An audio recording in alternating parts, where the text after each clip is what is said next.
Quando Glenn Stromberg incontra i tifosi dell'Atalanta è sempre un bagno di folla, tanto entusiasmo, tanti sorrisi, tanti bellissimi ricordi. Sì, no, è vero. Diciamo che a diverso da quando giocavi, che era anche tipo tante volte perché ha giocato così male? Qualche volta wow, grande.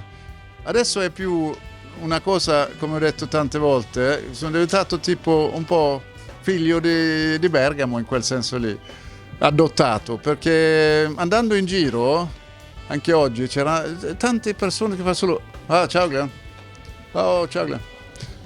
E mi ricordo quando i nipoti miei avevano solo 3-4 anni, non capivano ovviamente che io facevo ciao a così tanta gente e loro dicevano ma nonno come fai a conoscere così tanta gente? Dopo piano piano hanno capito la situazione, però quello è molto simpatico, è sempre un riconoscimento solo, passano e non vogliono neanche parlare, solo per oh ciao Glenn, stupendo. Glenn, commenterai l'Atalanta, commenterai Atalanta-Liverpool, l'avresti mai pensato? Ultimamente ho iniziato a pensare di sì, ho già avvertito i capi della mia televisione in Svezia che Atalanta mi sa che passa il gruppo e poi inizia a essere interessante. In Svezia abbiamo un po' da tanto tempo l'obiettività, vuol dire che uno che ha giocato una squadra non deve commentare quella squadra lì perché ha simpatia per quello e ovviamente si sa che in Svezia c'è una marea, maggior parte sicuramente che tiferà Liverpool domani e se sentono me parlare molto bene faranno così, però ovviamente si è un po' calmato quelle situazioni anche. Io per esempio ho fatto Atalanta-PSG e è andato anche in contrario, Atalanta fa gol, non ho detto neanche che normalmente faccio un po' di accenni, un po' di wow! Quando c'è un gol così, Atalanta fa gol, ho detto meglio che sto zitto perché sennò stavo zitto. Ma domani sicuramente posso commentarla esattamente come voglio, non c'è nessun problema e non ho mai avuto, anche con le squadre che ho fatto Gothenburg qualche volta, Benfica non ho ancora fatto, però non c'è nessun problema a farlo. Obiettività, se Atalanta gioca male lo dico, se giocano bene come a Liverpool lo dico. A Liverpool ti ha entusiasmato l'Atalanta?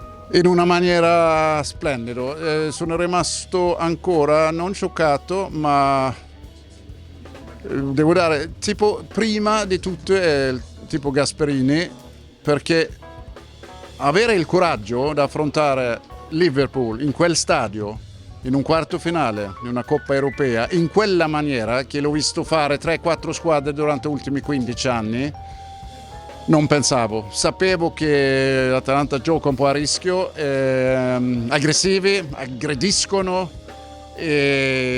tanta corsa, tanta grinta, ma pensavo che avevano un po' più timore a giocare a Anfield. Invece no, già dopo i primi 15 minuti ho detto wow, questo può andare in qualsiasi parte, ma wow come mi piace come giocano.